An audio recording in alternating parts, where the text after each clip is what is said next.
there and welcome to USTC360. My name is Dilbar Chatterson and today we revisit a familiar program. It's that of Tsuji's character education. Its goal is focused on helping children blossom into socially and morally healthy adults. And according to Gallup polls, over 90% of Americans believe that this kind of instruction should be an integral part of the American school system. But despite overwhelming support from the public, is belief enough in reaching this goal? According to the book The Death and Life of the Great American School System, the focus of the system here in the States is mainly concerned with raising test scores, following structured education rubrics, and meeting standardized testing guidelines. So is there enough room to fit lessons about cultivating better morals and virtues? Ideally, parents are the ones to do this job at home, but how many actually do? The uncertainty of this is what has motivated Tsuji's education department to move forward with character education classes in Southern California since the fall of 2006. Let's see how they consistently have gone about making this goal a reality.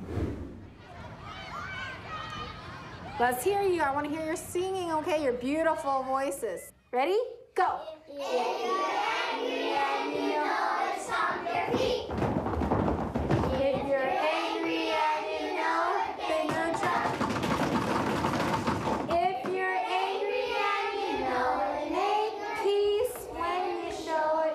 If you're angry and you know it, take deep breaths. Good job. Have a seat. Okay, next we are going to do an activity, and we're going to... I'm Penny Sue, and I'm currently a volunteer and a teacher for Tsuji Character Education. If somebody's teasing you, you don't need to shout at them. You don't need to get angry. You can just walk away, okay? My name is Linda Trong. My role here is the character education specialist. What is that? What does he do? What is that? We went to Charles Lee to teach a better way to deal with anger. Like angry and you stomp your feet or you bang on a drum. So basically taking out anger in a positive way where you're not verbally or physically hurting anybody or hurting yourself. Okay, come on back. This time could have been used on math or, science or English. And some of the teachers are a little bit suspicious, and they're not sure if they're going to see the value of it. But over time, usually after one semester, you can see the improvement in students' behavior overall. And so these are the things, that proves that character education really has a lot of value. But the state of education in America, overall, what we're observing is that there is a trend to increase academic performance, but there is also a void in terms of character education. Learn a little bit about the case of equality. Public school in America, I believe there could be some changes that we could make. Is there something else we read that was similar to this article? We need to focus more on students thinking for themselves and not just the teaching to the test like we've been doing. Real education is much more than just teaching the knowledge from the books, because the education system in the U.S. is highly developed, but we still see many issues, such as violence. Deadly shooting at an elementary school. 27 victims, 20 children, 7 adults. 还有2008年纽约华尔街发生非常严重的那个金融风暴。The news from Wall Street has shaken the American people's faith in our economy. 那就是有一群少数的人，因为他们的心没有照顾好，因为贪婪，所以说他们的弊案造成了整个华尔街的崩盘。These kids these days, they're surrounded by a world that's just sometimes very ugly, and they need something positive. It all goes back to what the master emphasized about how we should transform from being a knowledgeable person to being a wise person with characters. So in 1994, our education group started our first Sunday school in Los Angeles. We rely on educators to carry out the mission of moral development and humanitarian education. Now, across the country, we have 23 schools. So we start our regular school, preschool, kindergarten, and elementary school.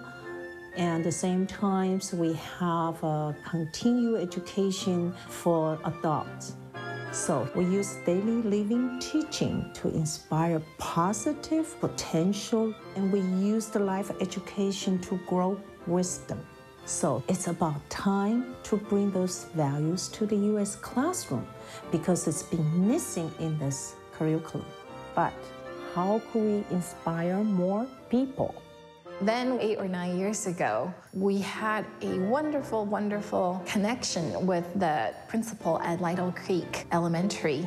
And the principal actually was really touched by our volunteers who had gone there to do free clinics. 所以他就来跟慈济的志工们来询问说：你们有这么好的一个近思语，可不可以请你们的志工来到我的课堂上，教我们孩子这些那么好的话？那就是因为这个机缘呢，开启了一个品格教育的大门，让我们的品格教育课程进入到公立学校去。When we started, we had very little. We had these teachings from our masters, and we have lesson plans from Taiwan. But, the lesson plans from Taiwan still has many cultural differences. Here in the U.S., the students are more outgoing, they're more expressive, they're very eager to participate. So then we decided that we were going to just write lesson plans from scratch. 当初我们在设计这些品格教育的课程的时候呢，我们在想说，怎么样结合上人的法跟品格教育。And so a group of volunteers actually sat down and we went through the values that have been taught by the master. And these values are turned into topics or themes.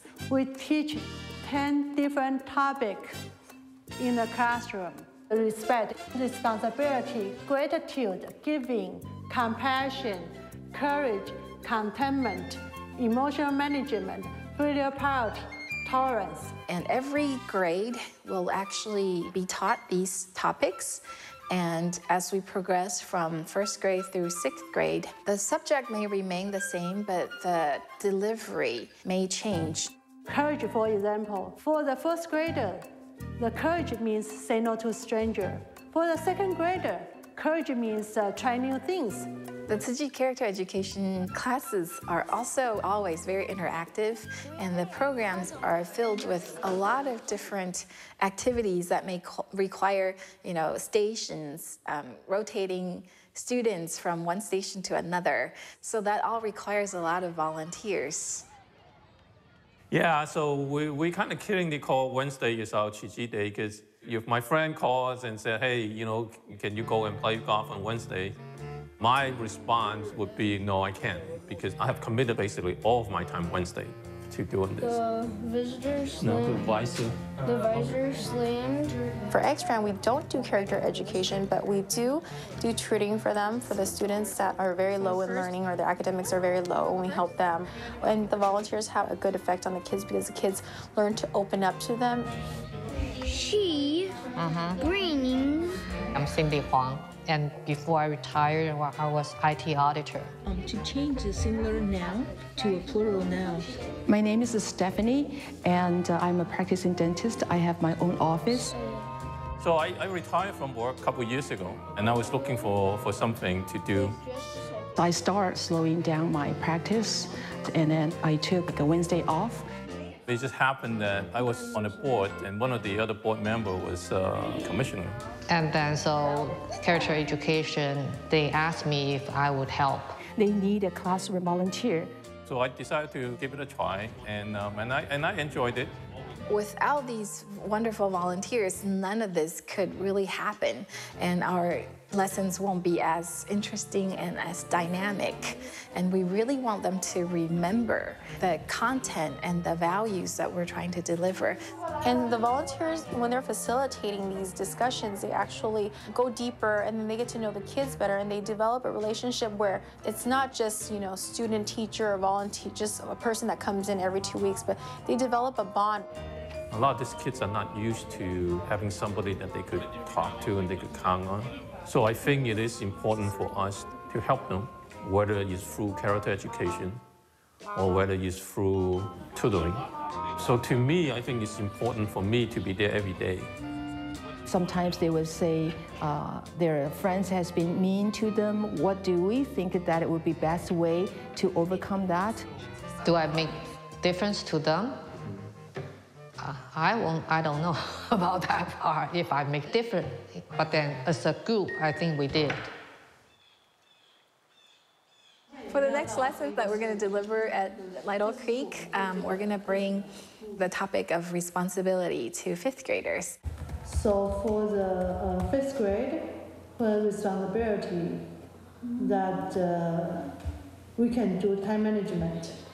When we first started at Lytle Creek, we started with 1st grade kids. And, we went in, we would teach, we did a lot of research to make sure that our lessons were age appropriate. We were using, languages that 1st graders can understand. But what we realized after the first couple of times was that, we're using 1st grade level lesson plans and 1st grade level languages, but the kids are not responsive because due to their family backgrounds, they had language barriers. They have never been exposed to certain concepts or certain, vocabularies. For example, in my class, I have 24 students. Out of the 24 students, I need a translator for 15 of my conferences I'm going to have next week. So it's really very poor, low language. So how do you take an abstract concept and help kids visualize that value and actually through, seeing, touching, feeling, doing, learn? And so we have taught a lesson, giving them 4 stations to go to within 10 minutes, and they have to complete the task. But we don't tell them, okay, it's 5 minutes now, you need to move on. So they have to look at the task and then figure out what's important. I remember last time for last lesson that we wanted to make sure clear whether it's only about time management or to put it into a priority kind of thing. Yeah, priority. Yeah, put into priority because say for example, sometimes students even they kind of put into a time management and a time slot to say I want to do this first for how long and then later. But if they cannot finish or complete their task, then it doesn't mean anything. So right. we wanted to also emphasize the say what kind of things that you have to do, what kind of things that are important, most important. So part of time management can be with the time that I have. If I have 4 tasks, I just cannot finish. I could only accomplish 3 tasks. But in a sense, that's okay because they had already prioritized it. Yeah. So time management might not necessarily mean that you have to finish everything. It's just that you have to prioritize and then you could manage your time. Right. Yeah. That actual lesson plan itself are actually written up by the, I would call them professional, somebody that's actually have the educational background. But I think we all brings in different ideas and different suggestions on how we could make it a little bit better. Because I think the purpose for the activity is let them to see the consequence. So from our activities, how do we show the consequences? Yeah. So I think that we can do a skit, right? Consequence? Yeah. So after the 4 stations? Instead of doing activity first, we should do the skit, like a role play skit.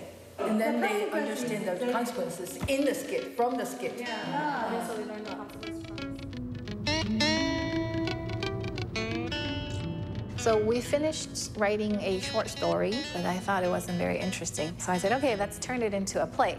And so that's when things got really interesting. People started throwing ideas, throwing characters into this lesson. But since this was the first time we delivered it, we could only imagine what it would turn out.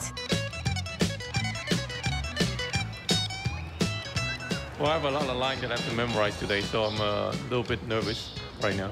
As we deliver material to the student, we do need to be prepared so they understand that we take this seriously. If they see us up there just kind of going through the motion, so to speak, I don't think it registers to them. So I do spend some time trying to memorize the line. Action! It is 5 p.m. and Stevie just got home from his soccer practice. He takes out his home agenda and looks at it. Let's see what I have for homework tonight. Let's see. I'm supposed to read from this book for about a couple chapters from this book and write a summary. I have to do about 40-50 math problems. Let's see, there's a social study test and a spelling test tomorrow that I need to study for. And after that, my mom wants me to, clean my rooms, fold my laundries, and set the table for dinner before she gets home tonight. I think I'll start by reading this book.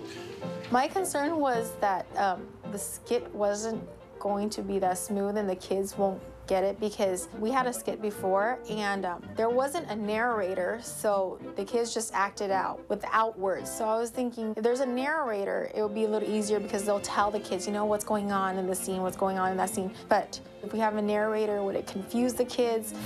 We need one more kid. You know what?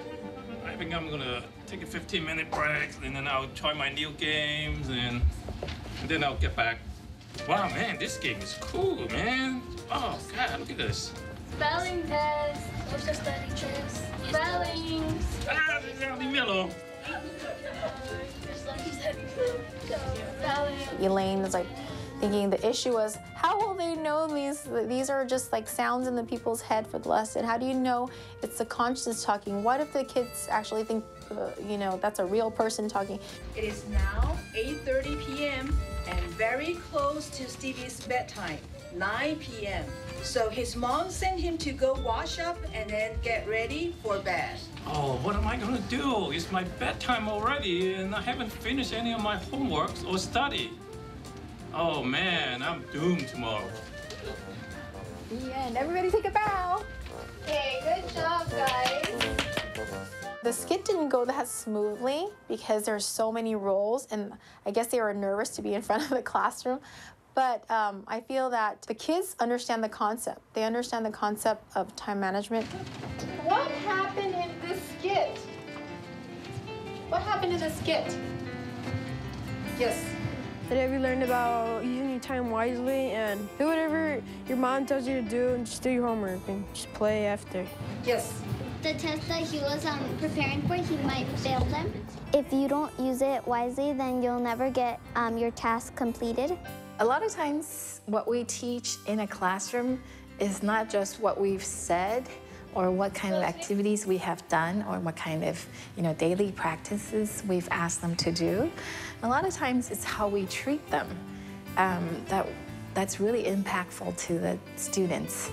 That they're kind and they're very patient.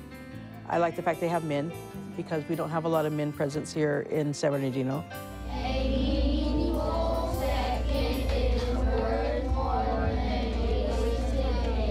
Since they've been here, I've seen a big change.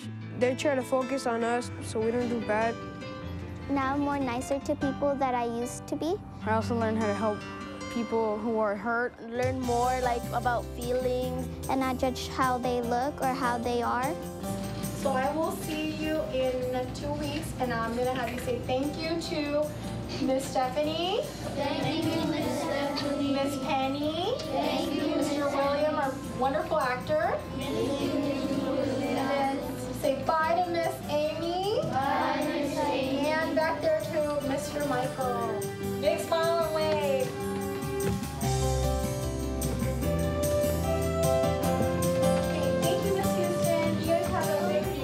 Right when we step out, we're like, okay, we accomplished teaching this topic, but we need to find something else that we can add on to teaching them.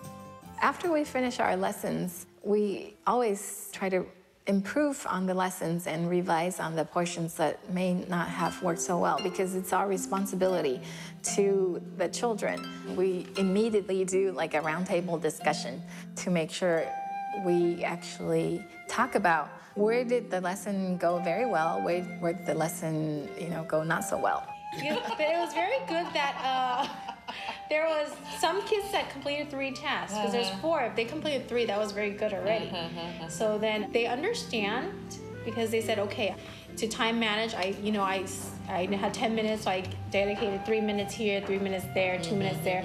And I feel like they understand the concept, but I think I just gave them too big of a challenge. So that yes, when I decided to make the math worksheets for the kids for one of their stations, actually they're 5th graders. So I decided, okay, they're from their academics are very low. I'll just use a 4th grade curriculum.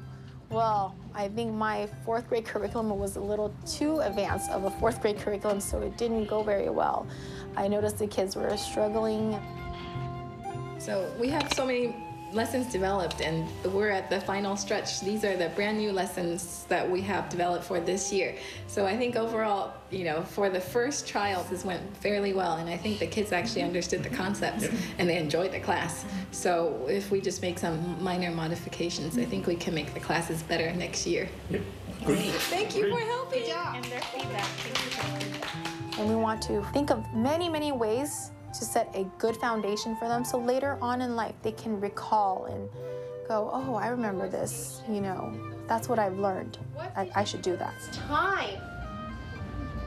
Yes. With maybe other missions at Tzu you can see an immediate effect. So for instance, if I participated in the free clinics, we can see that a lot of the patients who came in with pain, they leave with a solution, and they leave with medication, they leave with their teeth being fixed. So the results are very immediate. But with education, it's very different, especially with character education. No. Okay. We're not teaching them things like addition or multiplication, where you can see the results very soon, but we're teaching them something that's going to be internal, that changes their mindset. 1, 2, 3, ta-da! Welcome back. While conclusions about character education and direct academic performance are scattered, some sources suggest some very curious correlations. Rather, in a study of the American School Board Journal published in 2003, it notes that schools that offered these programs actually had fewer cases of disciplinary action, suspensions, and truancy, all of which can indirectly affect how well a student develops in the long run. In fact, researchers at Stanford University discovered something along those lines in their famous marshmallow experiment. They conducted a series of tests to examine a child's sense of self-control, a value often stressed in Tzu programs. Children were given the choice of either 1 marshmallow now or 2 if they were able to wait 15 minutes. In a follow-up study, those who had been able to exhibit self-control tended to have better life outcomes. How? Better SAT scores, body mass index, and higher levels of academic achievement. So with results like these, what can we make of the success of character education? Thanks for joining me this week, and I hope you enjoyed today's feature. I'm Dilbar Chatterson, and I'll see you soon.